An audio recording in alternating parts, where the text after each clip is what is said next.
de la République démocratique du Congo. Je prie le protocole de bien vouloir accompagner son Excellence.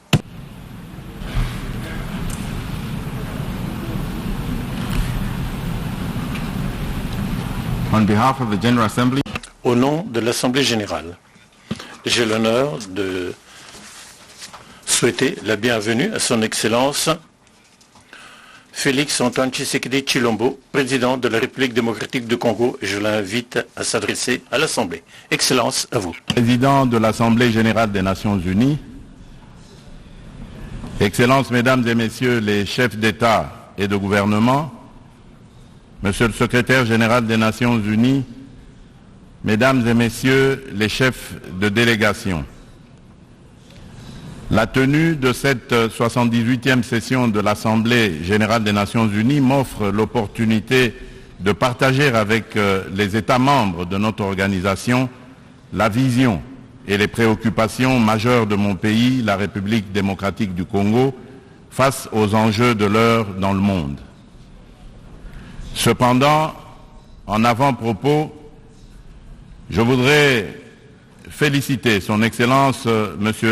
Denis Francis pour son élection à la présidence de notre auguste Assemblée et rassurer l'ensemble des membres de son bureau du soutien de mon pays dans l'accomplissement de la noble mission leur confiée par notre institution. Je m'en voudrais si je ne remerciais pas le président sortant, M. Saba Korosi, pour son leadership clairvoyant et son dévouement qui ont contribué à faire avancer les débats et à trouver des solutions concertées. Mes remerciements s'adressent également à M. Antonio Guterres, secrétaire général des Nations unies, pour son engagement actif et permanent en faveur de la paix et la sécurité internationale.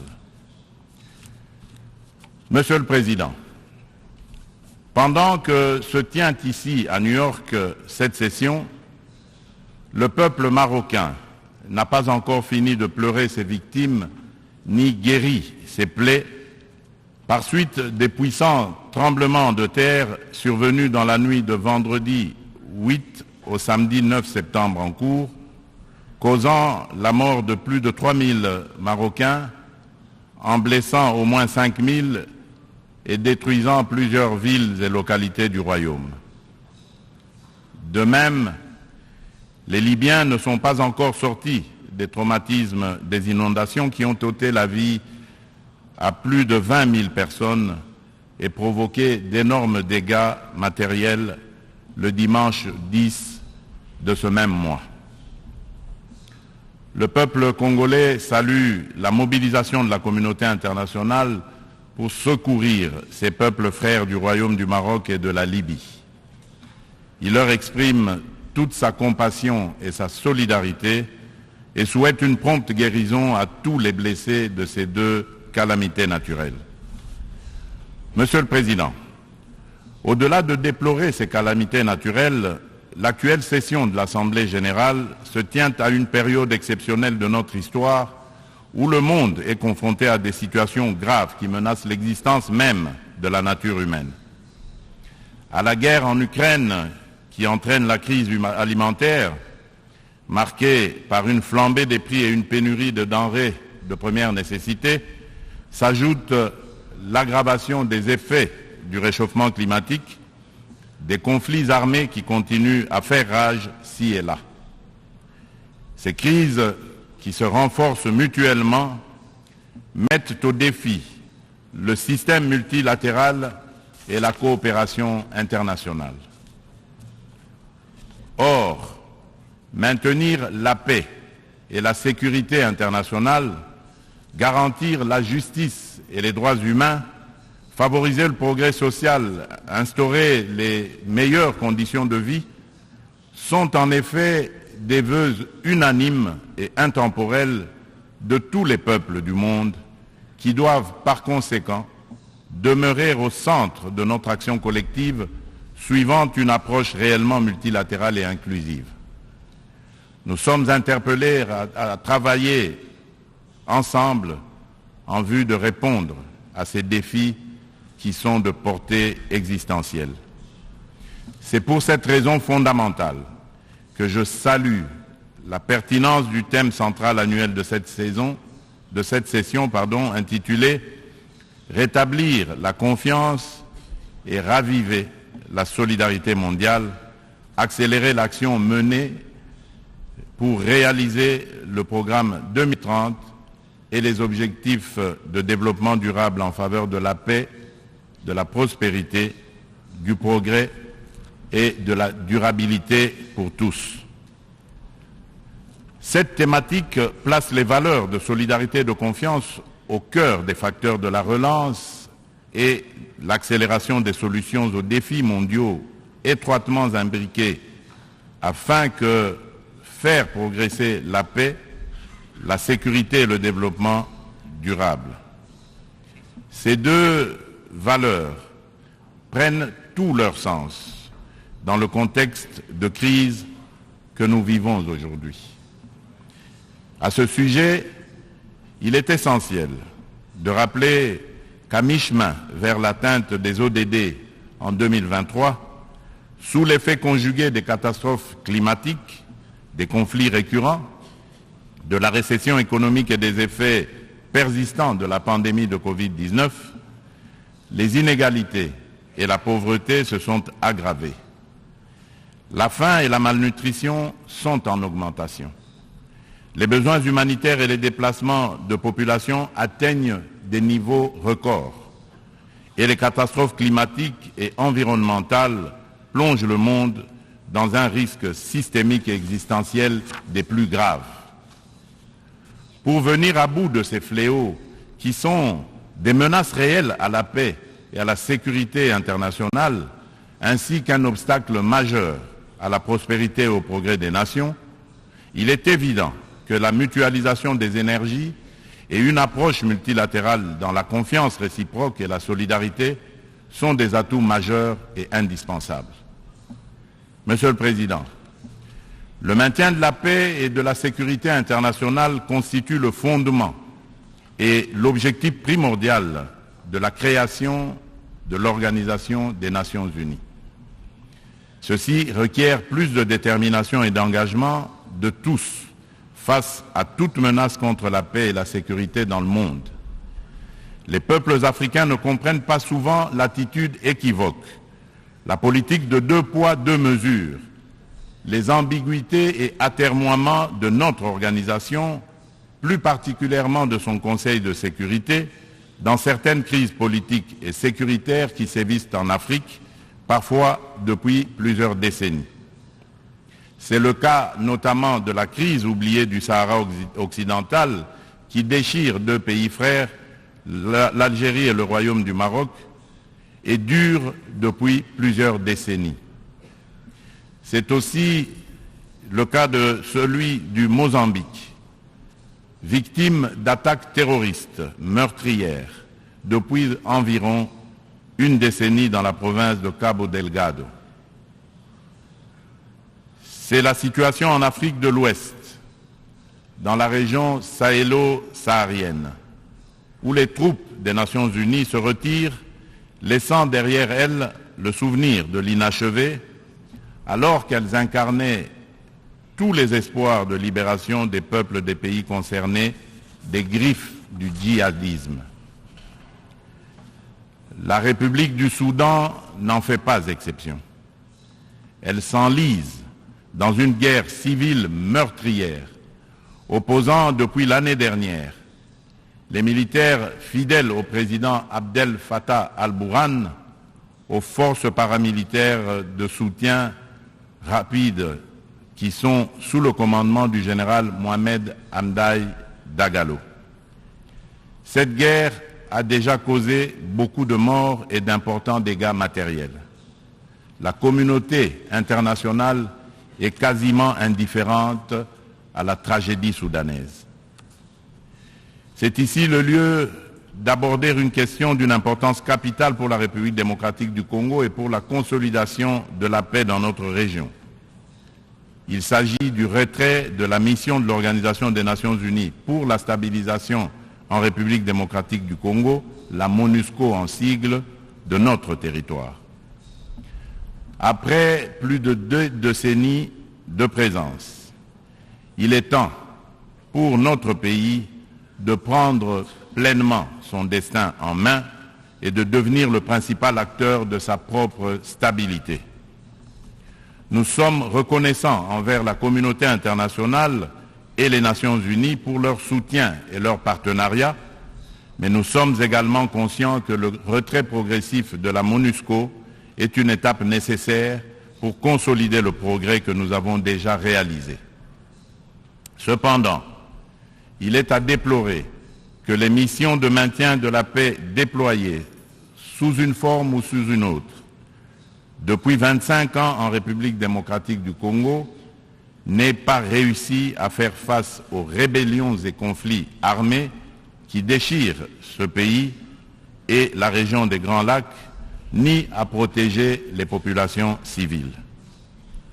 Aussi, le projet de retrait échelonné, responsable et durable de la MONUSCO, annoncé depuis 2018 et dont le plan de transition a été adopté en 2021, devient-il anachronique au regard de l'évolution des contingences politiques, sécuritaires et sociales actuelles.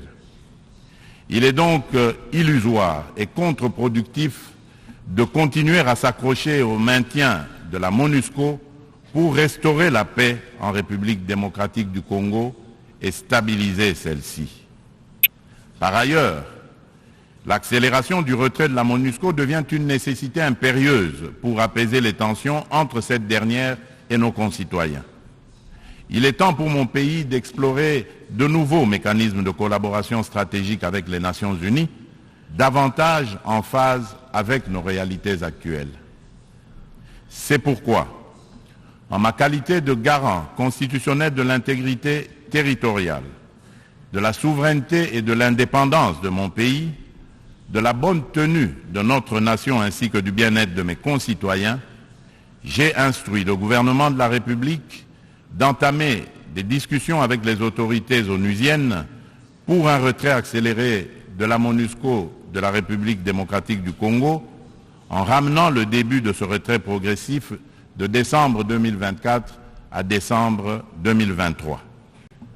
Tel est le sens de la démarche actuelle de notre gouvernement, qui a adressé un courrier au président du Conseil de sécurité des Nations Unies en date du 1er septembre 2023, sollicitant l'accélération du retrait de la MONUSCO. En sus du retrait accéléré de la MONUSCO, la République démocratique du Congo réitère sa demande au Conseil de sécurité de l'ONU de sanctionner toute personne physique et morale reconnue comme auteur, co-auteur et complice, matériel et intellectuel des crimes de guerre et contre l'humanité, ainsi que des violations graves des droits de l'homme, du droit international et de la Charte des Nations Unies sur le territoire congolais. Il est injuste et inadmissible que des personnes citées comme responsables des crimes graves susmentionnés dans les différents rapports des experts de l'ONU elle-même sur la situation sécuritaire en République démocratique du Congo restent impunis dans le silence total de notre organisation et de ses membres qui placent pourtant la lutte contre l'impunité parmi leurs priorités en matière de gouvernance interne et externe. À ce sujet, le gouvernement de la République démocratique du Congo salue chaleureusement les sanctions que vient d'infliger le gouvernement des États-Unis d'Amérique au Rwanda pour son soutien au groupe terroriste du M23 et à un de ses hauts responsables impliqués dans les aventures criminelles au Congo. Pour rappel, ce groupe terroriste supplétif du Rwanda ne respecte aucun des engagements conclus par les chefs d'État de la région dans les cadres des processus de Luanda et de Nairobi. En effet, non seulement ils n'ont pas quitté les positions conquises, mais ils continuent à massacrer nos populations civiles et refusent le précantonnement et le cantonnement, exigeant un dialogue qui ne leur sera jamais accordé. La République démocratique du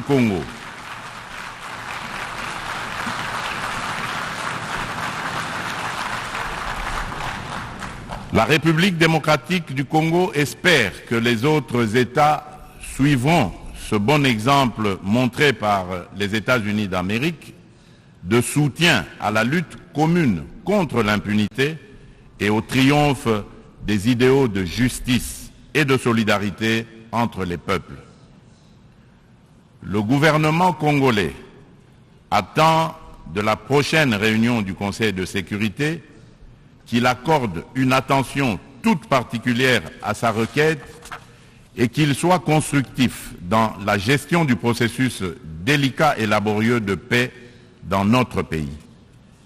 Monsieur le Président, un autre défi qui préoccupe au plus haut point toutes les nations du monde est celui du réchauffement de notre planète. Point n'est encore besoin de rappeler que l'augmentation de la température depuis quelques décennies affecte la vie de toute l'humanité et nous préoccupe tous.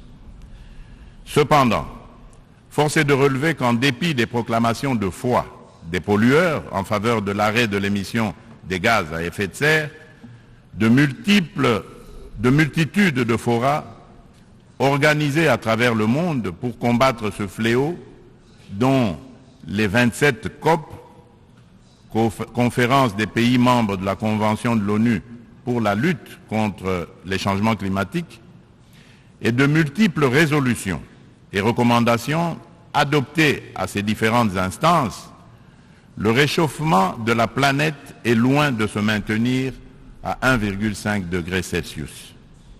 Bien au contraire, à la COP 27 tenue à Sharm el-Sheikh, en Égypte cette année, des inquiétudes se sont manifestées sur une tendance à la hausse de cette température. Ce constat peu rassurant appelle sans doute à la revisitation de nos approches et des politiques adoptées. Dans ce cadre, le sommet africain sur le climat qui vient de se tenir à Nairobi au Kenya, sous la direction conjointe de l'Union africaine et de la République du Kenya, du 4 au 7 septembre dernier, a été une initiative salutaire et très opportune qui traduit la détermination de l'Afrique à participer activement au traitement de cette question vitale et de compter désormais comme un poids lourd incontournable dans la solution du réchauffement planétaire et de l'économie du futur plus verte et responsable. Les Africains sont sortis du sommet avec un cahier de charges commun, contenu dans la déclaration de Nairobi et axé notamment sur la réforme de l'architecture du système financier international pour plus d'équité, la restructuration et l'allègement des dettes de leur pays, la transformation locale de leurs produits et la mise en place d'un régime de taxation de carbone incluant une taxe sur le commerce des combustibles fossiles, ainsi que sur le transport maritime et aérien.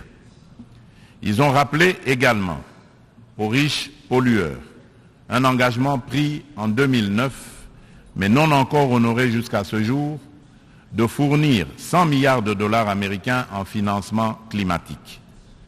La République démocratique du Congo demande aux Nations unies et à l'ensemble de la communauté internationale de prêter une attention particulière aux revendications légitimes de l'Afrique. Dans ce cadre, mon pays appelle à la création d'un marché carbone équitable et des prix incitatifs tout en renforçant l'efficacité des financements climatiques.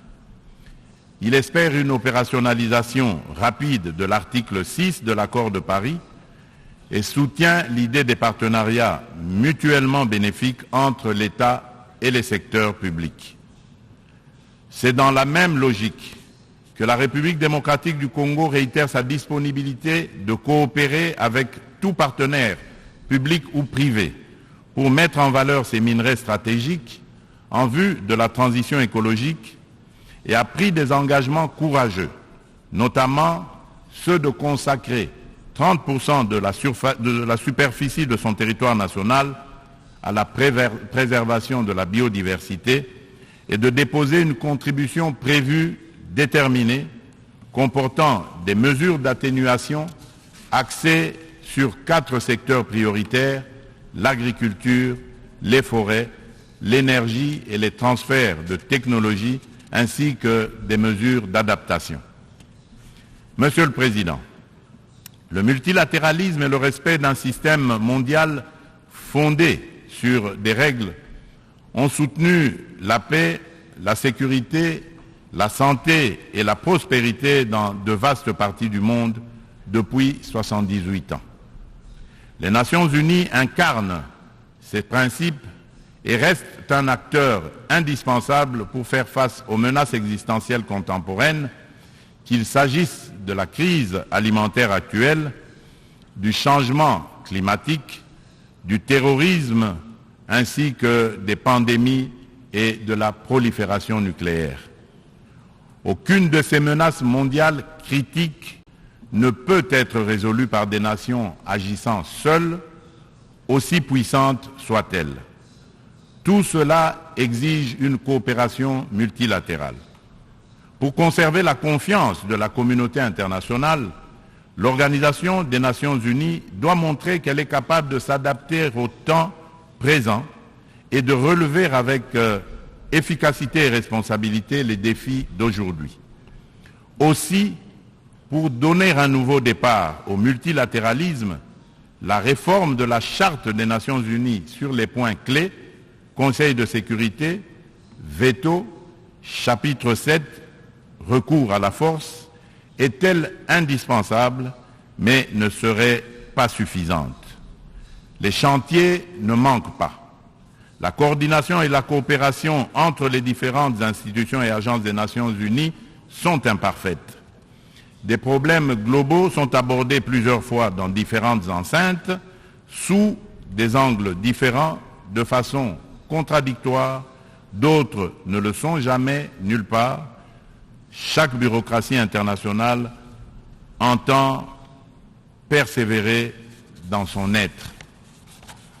À ce sujet, la demande pressante et incessante de mon pays et de l'Afrique tout entière est d'élargir le Conseil de sécurité des Nations Unies en tant qu'organe pilote et décisionnel de l'ONU, afin de pouvoir intégrer en son sein 2 représentants du continent africain en qualité de membres permanents aux fins de consacrer un équilibre géographique juste et représentatif. D'où la pertinence et la nécessité de réformer notre organisation vieille de 78 ans, qui accuse certaines limites face aux mutations actuelles et à la dynamique internationale, afin de lui donner plus d'inclusivité, aussi bien dans sa composition que dans son processus de prise de décision, qui désormais devra prendre en compte la voix de l'Afrique. Monsieur le Président, avant de clore mon propos, permettez-moi du haut de cette tribune de revenir sur la question des violences faites aux femmes dans le contexte de guerre et des conflits armés. Il n'est un secret pour personne que la République démocratique du Congo est l'un des États africains où les violences sexuelles contre la femme sont les plus déconcertantes, du fait notamment des décennies de conflits armés. Afin de soulager les souffrances des femmes victimes des violences liées au conflit et de réparer un tant soit peu le préjudice leur causé, mon pays a mis en place des mécanismes institutionnels spécifiques. Il s'agit notamment du Fonds national des réparations des victimes des violences sexuelles liées au conflit et des victimes des crimes contre la paix et la sécurité de l'humanité, le FONAREV, créé en décembre 2022. Dans le prolongement de ces initiatives de protection et de promotion de la femme, la République démocratique du Congo s'emploie inlassablement à changer le regard des hommes sur les femmes, notamment en bannissant les structures sociétales qui créent des barrières à l'épanouissement de la femme, ainsi que les dynamiques de pouvoir qui sous-tendent les relations hommes-femmes. En effet, les compétences et les ressources données aux femmes ne suffisent pas à elles seules pour changer leurs conditions. Il est indispensable, en plus, de changer les dynamiques sociales au sein des couples, des familles et des communautés. C'est tout le sens du projet de promotion de la masculinité positive que j'avais initié depuis le début de mon mandat à la tête de l'Union africaine.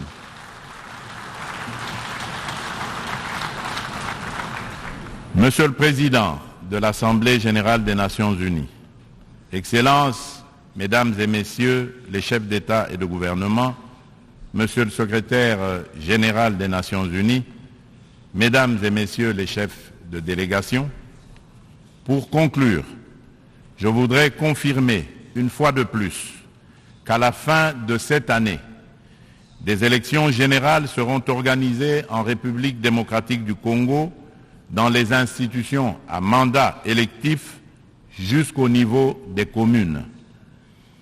En vue de garantir leur succès, toutes les parties impliquées se mobilisent activement. La Commission électorale nationale indépendante, la CENI, a déjà convoqué le corps électoral et publié les listes des candidats pour les législatives nationales et provinciales ainsi que les municipales. Des dispositions sont prises pour assurer la transparence, l'inclusivité, l'égalité des chances et la crédibilité des prochains scrutins. Des invitations ont déjà été lancées aux institutions internationales et organisations non gouvernementales spécialisées en la matière pour mandater leur mission d'observation électorale afin d'accompagner le processus et d'aider l'État congolais à consolider sa jeune démocratie. L'ONU est invitée aussi à y jouer un rôle important par ses institutions spécialisées. Le gouvernement congolais remercie déjà celles des institutions et ONG invitées qui sont déjà à pied d'œuvre. La République démocratique du Congo reste convaincue que l'ONU reste le cadre le plus approprié pour discuter de l'avenir de notre planète et des relations aussi bien entre les peuples qu'entre les États. Suite à la tenue d'élections démocratiques et apaisées au Zimbabwe, je lance un appel pressant aux Nations unies de mettre tout en œuvre pour obtenir la levée immédiate des sanctions contre la République du Zimbabwe et son peuple. Cependant, pour remplir efficacement ces lourdes et délicates missions et mériter la confiance de tous, l'ONU doit incarner les valeurs de justice, d'équité et de solidarité et être représentative de tous dans notre diversité culturelle, politique, économique et sociale. C'est là tout le sens de sa réforme sur laquelle les Africains ne cessent de revenir et du combat que nous devons tous mener. Je vous remercie.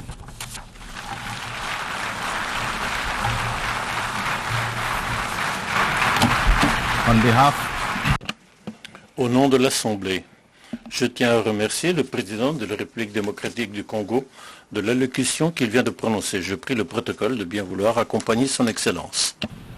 L'Assemblée va entendre une allocution de Sa Majesté, le roi Mswati III, chef d'État du royaume d'Eswatini. Je prie le protocole de bien vouloir